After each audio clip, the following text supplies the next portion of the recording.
Welcome back. With this final video on Christian mysticism demystified, we need to bring our discussion to a close and offer a few final thoughts. We've talked about a variety of different concepts, such as the purgation of attachments, asceticism, and providing loving service to others. We talked about how a lifestyle of Christian mysticism is pleasing to God and how it's the correct way, the proper way that God intends for people to live. Christian mysticism is basically the lifestyle that Jesus Christ modeled for us when God came to earth in the form of a man some 2,000 years ago.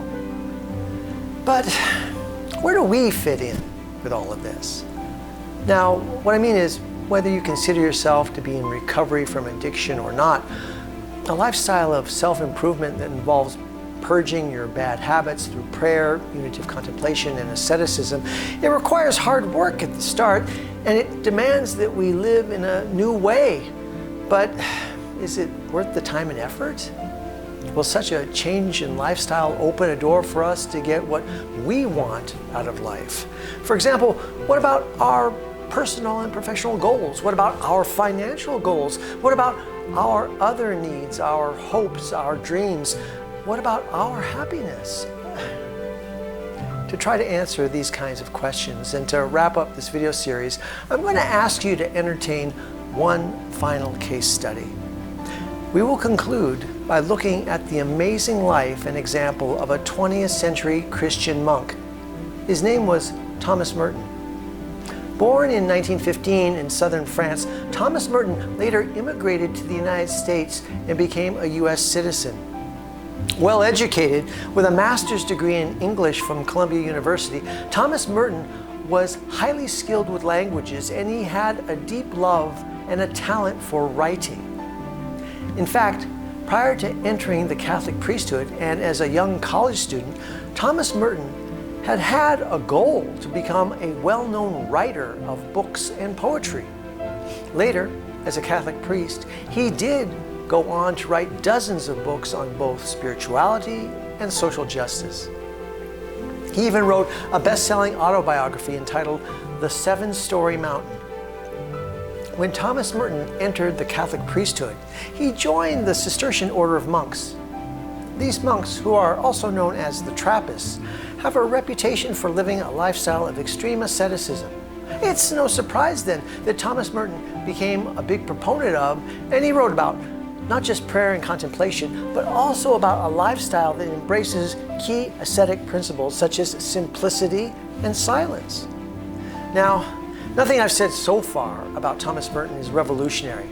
There's nothing astonishing here yet. But to understand what is truly remarkable about the life of Thomas Merton, whom the Trappists gave the monastic name of Father Louis, you need to read his autobiography, The Seven-Story Mountain. In his book, Father Louis, Thomas Merton, describes an interesting struggle that he had faced just a couple of years after he entered into the cloister and became a Trappist monk. Merton was accepted into a Cistercian monastery. It's called the Abbey of Gethsemane and is located near the city of Bardstown in the state of Kentucky. When Merton decided to become a Catholic priest and to enter the Abbey of Gethsemane, he was ready to abandon, to completely give up all his youthful dreams of being a great writer and poet and all his earthly early ambitions of writing books that would achieve literary acclaim. Instead, he made a deliberate decision to live a lifestyle of strict prayer and obedience to God. That was his new plan. That was to be his career, to have the vocation of a cloistered monk living in obscurity as a member of an isolated religious community. That was Merton's new vision for his life.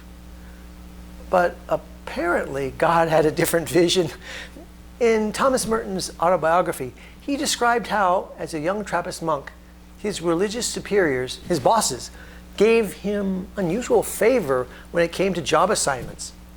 Yes, Trappist monks spend many hours a day in prayer and contemplation, but they also have important jobs that support their monasteries.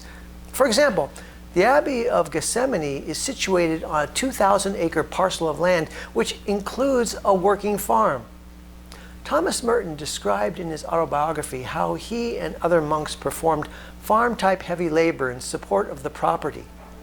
Merton wrote about how the Kentucky summers are both hot and humid.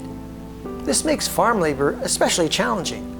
But the young Father Lewis, Thomas Merton, was soon tasked with what I would call a fairly luxurious and interesting office job. While other monks continued to perform sweaty, back-breaking farm labor, Thomas Merton's religious superiors tasked him with translating religious documents from French into English. This translator-writer-scribe job, I don't really even know what to call it. It was really a plum assignment for a novice monk. Merton was the new guy, and yet he ended up with a great job. Merton's religious superiors at the monastery even gave Merton an administrative assistant to help him with his work. I want to read for you an edited excerpt from The Seven-Story Mountain. The following remembrance takes place 3 years after Thomas Merton entered into the monastery. Merton wrote the following about himself. He said, and I'll quote, "By this time, I should have been delivered of any problems about my true identity. I had already made my simple profession and was no longer a novice. But then there was this shadow, this double, this rider who had followed me into the cloister. He still wears the name of Thomas Merton. Is it the name of an enemy? He is supposed to be dead. But he stands and meets me in the doorway of all my prayers and follows me into the church. The Judas talks to me all the time in my ear.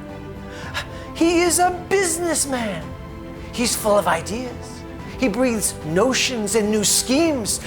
And the worst of it is, he has my superiors on his side. They won't kick him out. I can't get rid of him. Maybe in the end, he will kill me. He will drink my blood. Sometimes I am mortally afraid. There are days when there seems to be nothing left of my contemplative vocation as a monk. And everybody calmly tells me, writing is your vocation." The story of Thomas Merton offers an intriguing answer to why we might want to engage in the challenging lifestyle of a Christian mystic. What if you could still be fully you and also enjoy the ultimate manifestation of Jesus' love in your life? In other words, what if you could realize your most important dreams and still enjoy a close, personal, and satisfying relationship with God? In short, what if you could have it all? At least, all the things that really matter to you. Now, I'm not talking about sin, not a life full of vice, not foolishness, nor any kind of mental or emotional dysfunction. I'm not necessarily talking about achieving the priorities of Wall Street or Hollywood or of our broken culture. Things like drug or alcohol abuse, recreational sex, violence, selfishness, pride, none of that. Not the perversion of what's good in both nature and life. Let me be clear. Anything toxic living in us needs to die. The cleansing and transformation of the human soul that we talked about throughout this video series, all that hard work to clean ourselves up as best we can, all that still needs to happen. But there's a classic Ralph Eugene Metered portrait that captures Thomas Merton surrounded by the books and the poetry Merton so dearly loved. This brilliant photographic masterpiece compellingly illustrates the grace and influence of God in Thomas Merton's amazing life. The black and white photo starkly shows how God allowed Merton to retain his own personal identity as a writer and poet. This happened at the same time that Merton engaged in a cloistered vocation of total devotion to Jesus. By means of the mystical practices of unitive contemplation and prayer, Thomas Merton enjoyed the best of two worlds. And from Merton's example, we might conceive how it's possible for the rest of us to live, at least in some measure, like Thomas Merton did. Perhaps we can capture the benefits of mystical union with God and not lose ourselves in the process. As we end this video series, that's the intriguing and the very hopeful idea I'll leave you with. Not just that God loves you and values you because He made you to be unique, but if you decide to do life God's way, you might discover that God will help you realize your greatest dreams. Through the practice of Christian mysticism, I believe you can have it all.